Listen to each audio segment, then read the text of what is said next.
ආයිබෝවන් වණක්කම් මම මුලින්ම මගේ පිළිගැනීමත් ඒ වගේ මේ ඉතිසලා මම කතා සියලු දෙනාම මම ඉල්ලීමක් කරනවා අසුන් වලින් සියලු දෙනාම නැගිටලා මේ ඉස්සරහා අපේ රෝගාතුර වෙලා අපේ සහෝදරියක් මිය ගිහලා තියෙනවා එයාට අපි සියලු දෙනා අසුන් වල ශෝකේ ප්‍රකාශ කරමු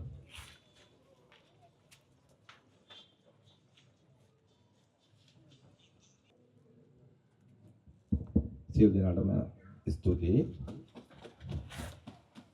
ඒ ආදරණීය ඒ පවුලේ සියලු දෙනාටම අපේ කාණ්ඩායමේ පාතිමා මහත්මියත් අපේ සුමීර මන්තුමා ඇතුළු අපේ කාණ්ඩායමේ සියලු දෙනාම බලවත් ශෝකය ප්‍රකාශ කරනවා. එළඹෙන පළාත් පාලන මැතිවරණයේ ගමින් ගමට යනකොට අපේ ජයග්‍රහණයේ විජයග්‍රහණය කිරීම සඳහා මම අපේ අය පිළිගන්න ඉස්සර ඔයගොල්ලෝ පිළිගන්නවා.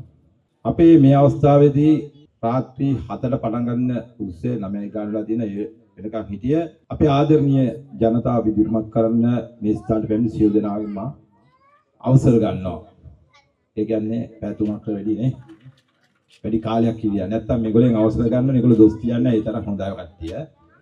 එහෙනම් මේ පළාත් පාලන මැතිවරණයේ අපිට දැවන්ත ශක්තියක් වූ ඒ ශාස්ත්‍රපති විභාගයේ සමත් පරිපාලනය සම්බන්ධව ඒ වගේම කොළඹ මහනගර සභාවේ හිටිය නාගරික මන්ත්‍රීමල්ලා දෙපළක් වන ආදරණීය අපේ සුමීර සමීර මන්ත්‍රීමනි ඒ වගේම ශ්‍රී ලංකා නිදහස් පක්ෂයේ නීති උපදේශක වශයෙන් සිට අපේ මේ මැතිවරණයේ අපේක්ෂකයෙක් වශයෙන් කටයුතු කරන අපේ රංජන් තිලරත්න මැතිතුමනි ඒ වගේම මේ අවස්ථාවේ මේ සංවිධානය කටයුතු කරපු මේ ප්‍රදේශයට නායකත්වය දෙන්න පෙර ගමන් කාර්යයක් වන අපේ ආදරණීය පාතිමා අපේ සහෝදරතුමියගෙන්ද ඒ වගේම අපේ මේ අවස්ථාවේ තියෙන මේ අපේක්ෂකෙක් සියලු දෙනාගේම නම් කියන්න සමා වෙන්න ඕනේ කාල වේලා යන නිසා ළඟට මට බැනුම් අහන්නත් එයි ඒකන්ද ඒ සියලු දෙනාම මේ පාතිමා වෙනුවෙන් සහායකට ඇවිල්ලා තින්නේ ඒ සියලු අපේ අපේක්ෂක තුමන්තුමියන්ලා ඇතුළු ඒ වගේ විශේෂයෙන් කියන අපේ ආදරණීය මේ රවුමන් මහත්තයා අපේක්ෂකෙක් ඔබ ආමන්ත්‍රණය කරේ මම මේගොල්ලෝ දොස් කියන එක නැහැ මේකට එතුමා ඇතුළු මේ අවස්ථාවට පැන්නේ ඔබ සියලු දෙනාගේම අවසරයි.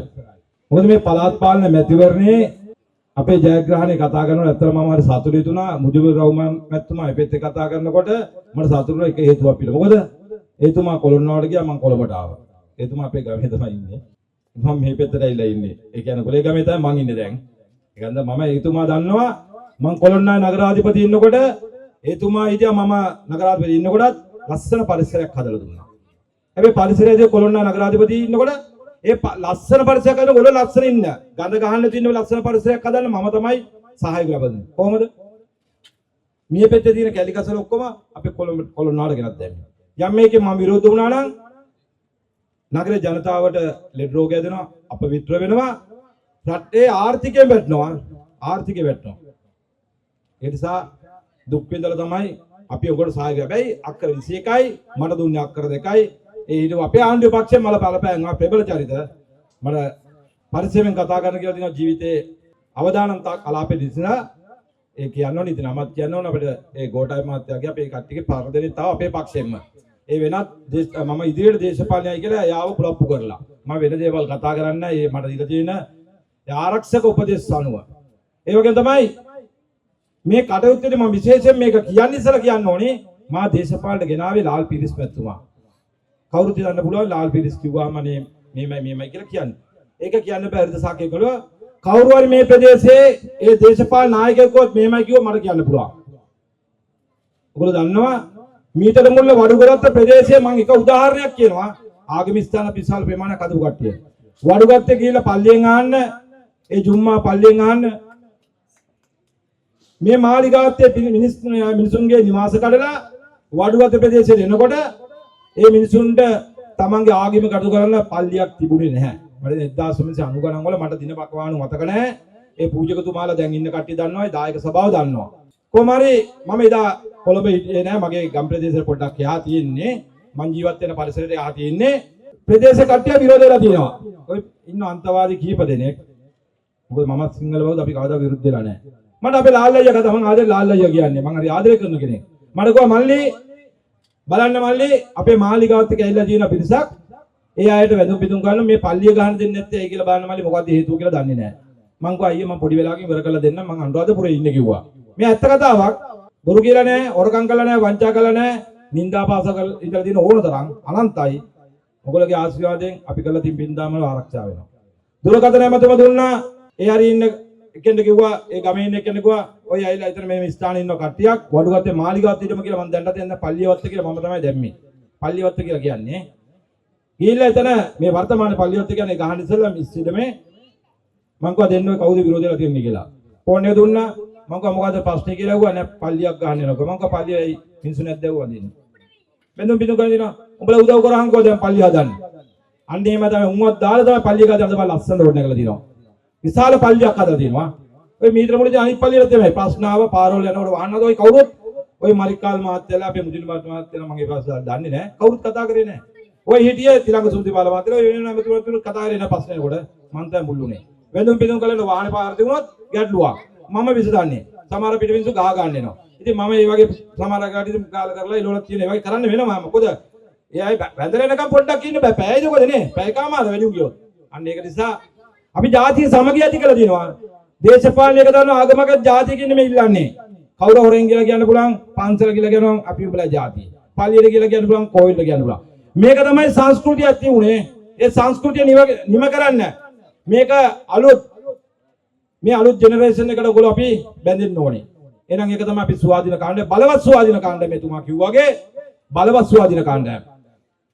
අපි මේකේ අපි අරන් තියන්නේ මේ කාණ්ඩයම රන් තියෙන අපේ නීතිඥතුමාලා බලන්න ශ්‍රී ලංකාවේ වශයෙන් මේ තුමාලා එතකොට ඒ ශාස්ත්‍රපති උපාධි ඒ වගේ භාෂා 7 තියෙන කට්ටිය මේක ඉංජිනේරු විභාගේ ඒ නොයිකොත් මං හිතන්නේ වෛද්‍ය ඒ තවත් වෘත්තීය වේදින් විශාල ප්‍රමාණයක් ඉන්නවා. ඒකද මේ කතාව කියනකොට කාලය යනවා ඔයගොල්ලෝ chance එකක් දෙයි මට පොඩ්ඩක් නැත්නම් මෙතනින් කියලා මේ අවශ්‍යම ඡන්ද පාරම්පරිකව ඒ දේශපාලන වලට සමහරක් අය බැඳිලා කරලා ඉඳලා මේ වගේ සුන්දර නගරයක් විනාශ වෙන්න අවුරුදු 71ක සාපය තමයි මේ නිම කරන්න ඔයගොල්ලෝ අඩිතාලම දාන්නේ මේ මැතිවරණේ.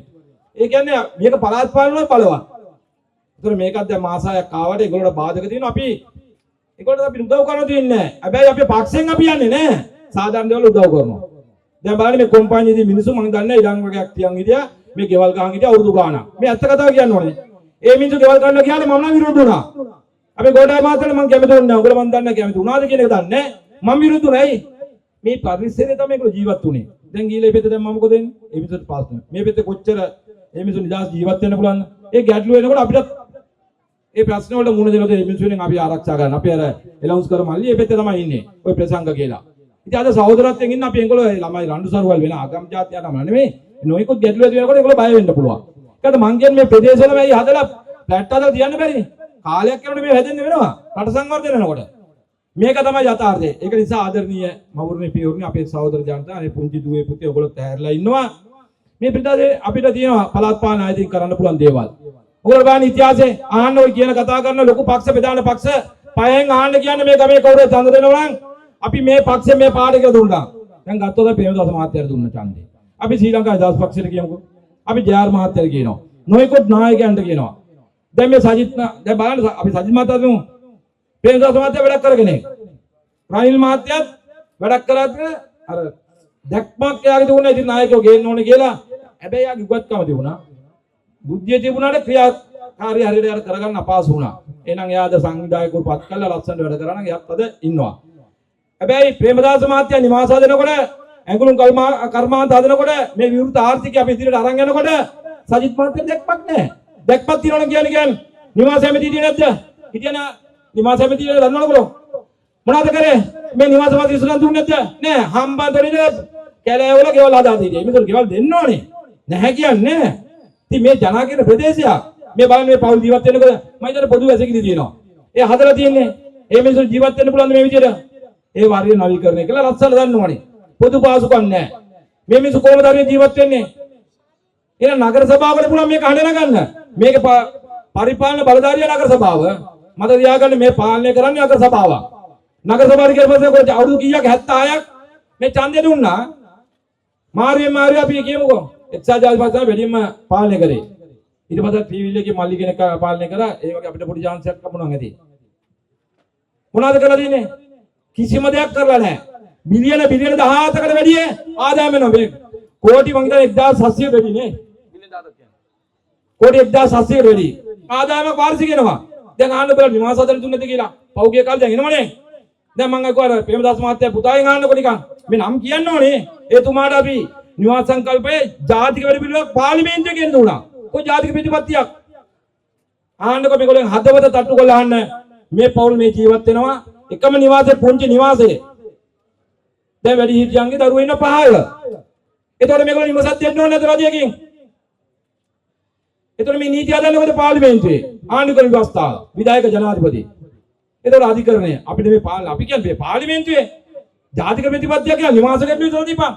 රැකියාව ප්‍රශ්නේ බල කන්න දෙන්න එපා. මේ මිනිස්සු හම්බ කරගෙන කයි කොහම හරි. ওই දෙකන අපිට අවශ්‍ය. මේක ගෙවිමේ ක්‍රමයෙන් නිවසක් දෙන්න තියුණා.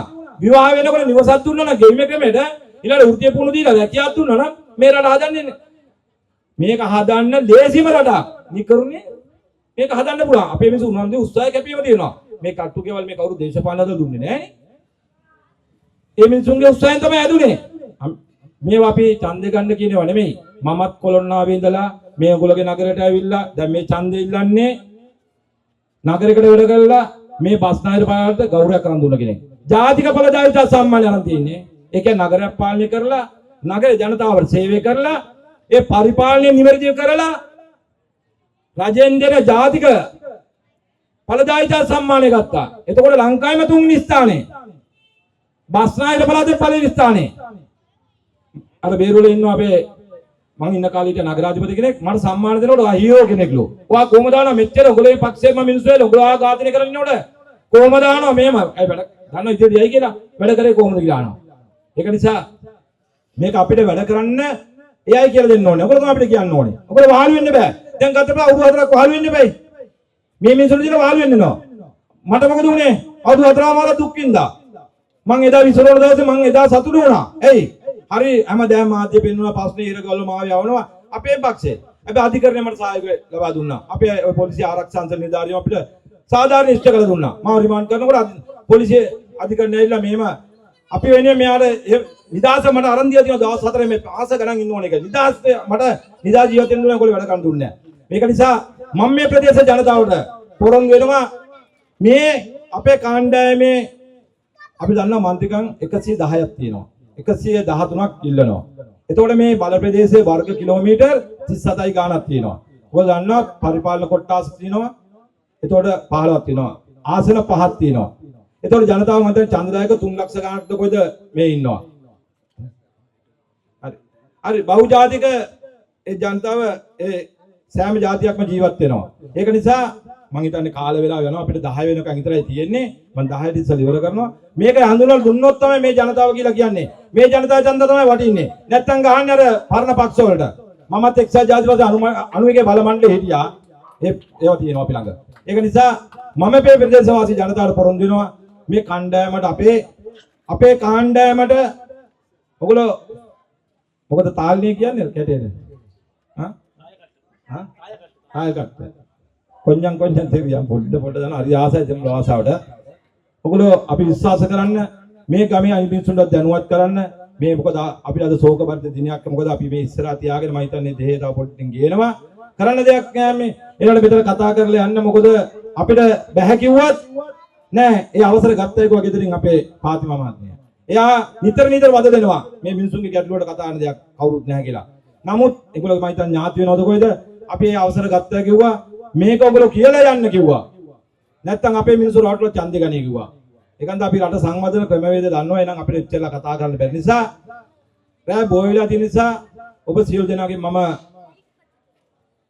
අයි කතරේ ගහන එක අහන්න ඕනේ නැහැ මොකද්ද කියලා දන්නවනේ. ඒකන්ද මම ඒකත් අවසන් කරනවා. ජාතික ඒ කියන්නේ ඔයගොල්ලෝගේ තියෙන සමගිය සමානාත්මකව පෙන්වලා තියෙනවා. අපේ පංචවිධ සංකල්ප තියෙනවා. බලන්න මේ දේහ භාව කරන එක සල්ලිකාරයට දුප්පත් කෙනෙක් කියන්නේ නැහැ. හැම එක්කෙනාටම එකයි. අන්න ඒ වගේ තමයි අපි සියලු දෙනා සහෝදරත්වයෙන් එකම කොඩියක් කරලා ජීවත් වෙන්න ඕනේ. එහෙම ජීවත් වෙන්න නම් මේ මාර්ගයේ මේ ගම හදන්න මේ නගර සංවර්ධනය කරන්න මේ රට හදන්න දක්ෂ කණ්ඩායම කියනවා මේකට කතරේ ගන්න එපයි කියලා ඔය කවුරු හරි මහ වේදිකාවල මං කියව නම් කට්ටිය ඉන්නවනම් අයිත් එක දවසක් ගෙන්නවනේ කට්ටිය එකම වේදිකාවට මමත් එනවා. අපිට වැඩ කරන්න බෑ කොහොමද වැඩ කරන්න යකෝ. එහෙනම් සමාවෙල්ලනවා රෑ වුණා අපි ගත්තේ පැයකට අඩු කාලයක් අපිට පොඩ්ඩක් ප්‍රමාද වුණා කොළඹ තියෙන ඉල්ලුම වැඩි ඒ ඉල්ලුමට සපයන්න ඕන නැත්නම් ඒ ප්‍රශ්න වැඩි. ඔයගොල්ලෝ කවදාවත් බැන්නේ නැහැ. හෙල්ලුණෙත් නැහැ අපි එනකොට පුටුවල මෙහෙම හිටියා. ඒකන්ද නැවත වාරයක් මම මේ කාණ්ඩායමේ අපේ මන්තුමාලාගේ ඒ සියලු දෙනා වෙනුවෙන් පාතිමා මහත්මියට දෙපුව ගෞරවයක් වශයෙන් මම හිතන්නේ ඔබ සියලු දෙනාගේ නැවත වාර සමායලෙමින් එහෙනම් ඔබ සියලු දෙනාටම ධාතු කියලා ඡන්ද කියලා